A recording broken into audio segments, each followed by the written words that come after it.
கார்த்திகை தீபம் சிறப்புகள் மற்றும் தீபம் ஏற்றும் முறைகள். Om Namah Shivaya. Subscribe Valpayan channel. Please like and comment share. Tamil மாதங்களில் மிகவும் முக்கியத்துவம் வாய்ந்தது கார்த்திகை மாதம். கார்த்திகை மாதத்தில் கொண்டாடப்படும் கார்த்திகை தீபம் மிகவும் சிறப்பு வாய்ந்தது. 2000 ஆண்டுகளுக்கு மேலாக கொண்டாடப்பட்டு வரும் இந்த திருவிழா இறைவன் ஒளிவடிவாக தோன்றியதை நினைவுபடுத்துகிறது. இந்த நாளில் இல்லங்களிலும் கோயில்களிலும் விளக்குகள் ஏற்றி வைத்து இறைவனை வழிபடுவது வழக்கம். குறிப்பாக திருவண்ணாமலையில் கொண்டாடப்படும் மகா கார்த்திகை தீபம் உலக புகழ் பெற்றது. இந்த தீபம் ஏற்றப்படும் நாளில் லட்சக்கணக்கான பக்தர்கள் திருவண்ணாமலைக்கு வருகை தந்து இறைவனை வழிபடுவார்கள். இப்படி பல பெருமைகளை கொண்ட மிகவும் தொன்மை வாய்ந்த இந்த கார்த்திகை தீப திருநாளின் மகத்துவம் என்ன என்பதையும், கார்த்திகை தீபம் எங்கே, எப்படி, எந்த நேரத்தில் ஏற்ற வேண்டும், கார்த்திகை தீபம் ஏற்றுவதால் கிடைக்கும் பலன்கள் என்ன, இவை அனைத்தும் இப்போது காணலாம். கார்த்திகை தீபமும் அதன் முக்கியத்துவமும். கார்த்திகை தீபம் என்பது வெறும் திருவிழா மட்டுமல்ல, சிவபெருமான் அவரது மகன் முருகனுக்கு அர்ப்பணிக்கப்பட்ட ஒரு பழமையான வழிபாட்டு முறையாகும். கார்த்திகை மாதத்தின் முடிவில் வரும் பௌர்ணமி தினத்தில் வானும் மண்ணும் ஒருசேர ஒளி வீசும். இந்த காலத்தில் சிவபெருமான் தன் அழகான திருக்கோலத்தை காட்டுவார். முருகன் தன் வேலை ஏந்தி அருள் பாலிப்பார். கார்த்திகை தீபத்தின் மிக மிக முக்கியமான அம்சம் விளக்கு ஏற்றுவது. வீடுகளில், கோவில்களில், தெருக்களில் எங்கும் விளக்குகள் ஏற்றப்படும். விளக்கின் திரி நம் அகங்காரத்தை குறிக்கிறது. விளக்கின் எண்ணெய் நம் பிறவி இயல்பை குறிக்கிறது. விளக்கின் சுடர் நம் உள்ளார்ந்த நடத்தையை குறிக்கிறது.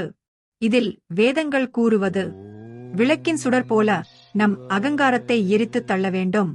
அதாவது நம்மை மையமாக கொண்ட எண்ணங்களை விட்டுவிட்டு மற்றவர்களையும் உலகையும் நேசிக்க வேண்டும். கார்த்திகை தீபம் என்பது வெறும் ஆன்மீக நிகழ்வு மட்டுமல்ல, இது நம் வாழ்வில் செழிப்பு மற்றும் ஐஸ்வர்யத்தை கொண்டுவரும் ஒரு அற்புதமான மனமாற்றம். விளக்கு ஏற்றுவது என்பது நம் வீட்டில் நேர்மறை சக்திகளை வரவழைத்து எதிர்மறை சக்திகளை விரட்டும். அந்த ஒளி நம் இருள்களை போக்கி நம் வாழ்வில் ஒளி கொண்டு வரும். அந்த ஒளியின் சக்தியை நாம் நம் வாழ்வில் ஏற்றுக்கொண்டு நம்மை நாமே மேம்படுத்திக் கொள்ள வேண்டும். இப்படிப்பட்ட இந்த திருவிழாவை கொண்டாடுவதன் மூலம் நம் முன்னோர்களின் ஞானத்தை நாம் பெறலாம். நம் வாழ்வில் ஒளி, அமைதி மற்றும் செழிப்பு ஆகியவற்றை ஒரு சேர உணரலாம்.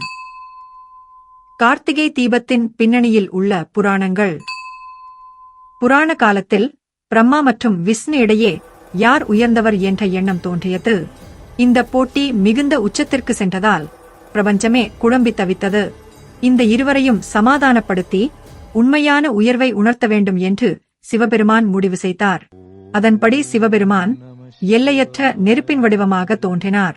அந்த நெருப்பு பிரகாசமாக எரிந்து கொண்டிருந்தது.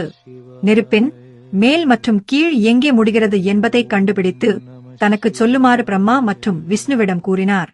பிரம்மா அன்னம் போன்ற பறவை வடிவத்தை எடுத்துக்கொண்டு நெருப்பின் மேல் பகுதியை அடைய முயற்சித்தார். விஷ்ணு ஒரு பன்றியின் வடிவத்தை எடுத்துக்கொண்டு நெருப்பின் அடிப்பகுதியை அடைய முயற்சித்தார். இருவரும் தங்கள் வழியில் பயணித்தனர். ஆனால் எவ்வளவு தூரம் சென்றாலும் நெருப்பின் முடிவை அடைய முடியவில்லை. நாட்கள், மாதங்கள், ஆண்டுகள் என காலம் சென்றன. ஆனால் பிரம்மா மற்றும் விஷ்ணு இருவரும் தங்கள் முயற்சியில் தோல்வியடைந்தனர். அவர்கள் இருவரும் எவ்வளவு சென்றாலும் நெருப்பு முடிவடையாமல் எரிந்து கொண்டே இருந்தது. இதன் மூலம் சிவபெருமானின் சக்தி எவ்வளவு பெரியது என்பதை உணர்ந்தனர். தங்களின் அகந்தையை விட்டுவிட்டு சிவபெருமானின் மேன்மையை ஏற்றுக்கொண்டனர். இந்த நிகழ்வு பஞ்சபூத தலங்களில் ஒன்றான திருவண்ணாமலையில் நடந்ததாக புராணங்கள் கூறுகின்றன. இந்த புராண நிகழ்வை நினைவுகூரும் வகையில் ஒவ்வொரு ஆண்டும் கார்த்திகை தீபம் அன்று திருவண்ணாமலையில் பெரிய தீபம் ஏற்றப்படுகிறது. இந்த தீபம் சிவபெருமானின் அளவற்ற சக்தியையும் பிரகாசத்தையும் குறிப்பதாக புராணங்கள் கூறுகின்றன. அதேபோல் மற்றொரு புராண கதையில் சிவபெருமானின் 3வது கண்ணிலிருந்து 6 சுடர்கள் தோன்றியதாகவும் அந்த 6 சுடர்களும் பூமியில் விழுந்து 6 அழகான ஆண் குழந்தைகளாக மாறியதாகவும் சொல்லப்படுகிறது. அந்த 6 குழந்தைகளையும் கார்த்திகை நட்சத்திரத்தில் பிறந்த 6 கன்னிப்பெண்கள் தத்தெடுத்து வளர்த்ததாகவும் கூறப்படுகிறது. இந்த 6 குழந்தைகளும் தனித்தனியாக வளர்ந்தாலும் அவர்கள் அனைவரும் சிவபெருமானின் அம்சம் என்பதை உணர்ந்த பார்வதி தேவி தன் தெய்வீக சக்தியால் அந்த 6 குழந்தைகளையும் ஒரே ஆண் குழந்தையாக இணைத்து முருகன் என்று பெயரிட்டு அழைத்தாள். இவ்வாறு முருகப்பெருமான் அவதரித்த தினமே கார்த்திகை திருநாளாக கொண்டாடப்படுவதாகவும் சொல்லப்படுகிறது. இந்த நாளில் வீடுகளில் விளக்குகள் ஏற்றி பூஜைகள் செய்து முருகப்பெருமானை வழிபடுவது வழக்கம். திருவண்ணாமலையும் தீபமும். பிறக்க முக்தி திருவாரூர், தரிசிக்க முக்தி சிதம்பரம், இறக்க முக்தி காசி என முக்தி தலங்களில் ஒன்றாக விளங்கும் அற்புதமான திருத்தலம் திருவண்ணாமலை. இந்த தலத்தில் எம்பெருமான் அக்கினி சொரூபமாக ஜோதி பிழம்பாக நின்று அருள் பாலிக்கிறார். அந்த அழகிய அரண்மனையான திருவண்ணாமலை கோயிலுக்குள் சென்று சாமியை தரிசிக்கின்றோம் என்றால் எப்பொழுதும் ஒரு வினோதமான உணர்வு நமக்கு ஏற்படும். வெளியே எவ்வளவு குளிர் இருந்தாலும் கோயிலுக்குள் நுழைந்தவுடன் ஒருவித வெப்பம் சூழ்ந்து கொள்ளும். இந்த அற்புதமான தலத்தில் பிரம்மாவுக்கும் திருமாலுக்கும் மட்டுமல்ல, முக்கோடி தேவர்களுக்கும் இந்த உலகில் வாழும் எல்லா உயிர்களுக்கும் நான் இருக்கின்றேன், துன்பம் ஒருபோதும் உங்களை அண்டாது என்று சொல்வதற்காகவே எம்பெருமான் நெருப்பு மழையாக நின்று காட்சி கொடுத்தார். அந்த அற்புதமான நாளைதான் நாம் தீபத் திருநாளாக கொண்டாடி வருகிறோம். எம்பெருமானை மேலே தேடி பறந்து போய்க் கொண்டிருந்த பிரம்மதேவராலும் கீழே தேடிப்போய்க் கொண்டிருந்த நாராயணனாலும் காண முடியவில்லை. ஏனென்றால் செல்வ செருக்கினாலும் கல்வியின் செருக்கினாலும் இறைவனை காண்பது என்பது முடியாத காரியம் என்பதாலேயே இந்த உண்மைகளை நமக்கு உணர்த்துவதற்காகவே திருவண்ணாமலைக்கு அந்த பெயர் ஏற்பட்டது. அண்ணாமலை என்றால் என்ன? அண்ணா என்றால் நெருங்கவே முடியாதவை. பிரம்மாவால் முடியையும் விஷ்ணுவால் அடியையும் அளவிட முடியாத அந்த மாபெரும் மலை என்பதால் அது அண்ணாமலை எனப்பட்டது. இறைவன் நம்மை விட மிக உயர்ந்தவர் என்பதை உணர்த்துவதற்காகவே இந்த பெயர் சூட்டப்பட்டது. அங்கு எழுந்தருளியிருக்கும் இறைவன் அண்ணாமலையார் என அழைக்கப்படுவதும் இதனால்தான். திருவண்ணாமலையை நினைக்கும் போதெல்லாம் நம் உள்ளிருக்கும் ஆணவம், அகந்தை, பொய்யான பெருமிதம் ஆகியவற்றை நீக்கி இறைவனை நோக்கி நம்மை மாற்றிக்கொள்ள வேண்டும் என்கிற எண்ணம் தோன்றும். இதனாலேயே நினைக்க முக்தி தரும் தெய்வீக திருத்தலம் திருவண்ணாமலை என்ற வாக்கு நம் முன்னோர்களால் நமக்கு வழங்கப்பட்டது. கார்த்திகை தீபம் ஏற்றும் முறைகள். தீபம் ஏற்றுவது என்பது வெறும் விளக்கு ஏற்றுவது மட்டும் அல்ல, அது ஒரு பாரம்பரியம், நம்பிக்கை. திருவண்ணாமலையில் ஏற்றப்படும் மகாதீபத்தின் ஒளியைப் போலவே வீடுகளிலும் ஒளி வீச வேண்டும் என்பதற்காகவே இந்த தீபங்கள் ஏற்றப்படுகின்றன. திருவண்ணாமலையின் உச்சியில் மாலை 6 மணிக்கு தீபம் ஏற்றப்படும். அதை பார்த்து நம் வீடுகளிலும் விளக்குகள் ஏற்ற வேண்டும். ஆனால் 6 மணிக்கு மேல்தான் விளக்கேற்ற வேண்டும். இதற்காக நாம் புதியதாக 5 முதல் 10 விளக்குகள் வாங்கி பழைய விளக்குகளையும் அதனோடு சேர்த்துக் கொள்ளலாம். இந்த விளக்குகளை நன்றாக கழுவி மஞ்சள், குங்குமமிட்டு தயார் செய்து வைக்க வேண்டும்.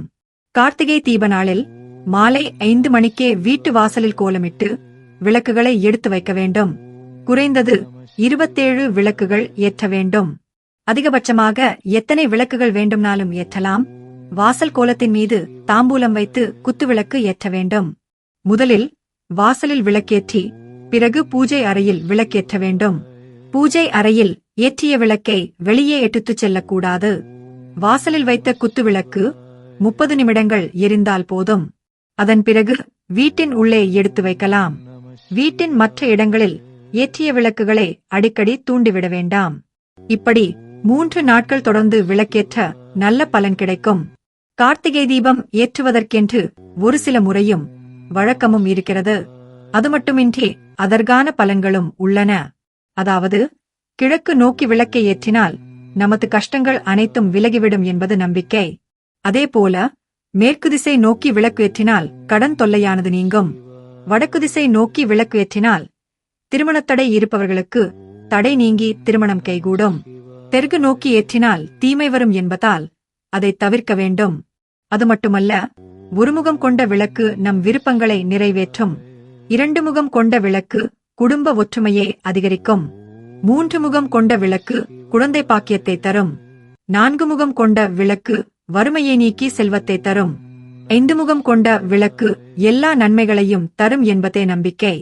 இதேபோல் விளக்கில் நெய் ஊற்றினால் நமக்கு சந்தோஷம் கிடைக்கும். எள் எண்ணெய் ஊற்றினால் எல்லாவிதமான தீய சக்திகளும் நம்மை விட்டு விலகிவிடும். விளக்கெண்ணெய் ஊற்றினால் நமக்கு புகழ் கிடைக்கும். நெய், வேப்ப எண்ணெய், இலுப்பை எண்ணெய் 3ஐயும் கலந்து ஏற்றினால் செல்வம் பெருகும். நெய், விளக்கெண்ணெய், வேப்ப எண்ணெய், தேங்காய் எண்ணெய் கலந்து அம்மனை வணங்கினால் அன்னையின் அருள் கிட்டும் என முன்னோர்கள் கூறுவார்கள். இதில் கவனிக்க வேண்டியவை, விளக்கை வாயாலோ அல்லது கையாலோ அணைக்க கூடாது. பூவால் அதனை குளிர்விக்கலாம் அல்லது தூண்டும் குச்சியில் லேசாக அழுத்தலாம். அனைவருக்கும் இனிய கார்த்திகை தீப திருநாள் வாழ்த்துக்கள். Subscribe Valpayan channel. Please like and comment share.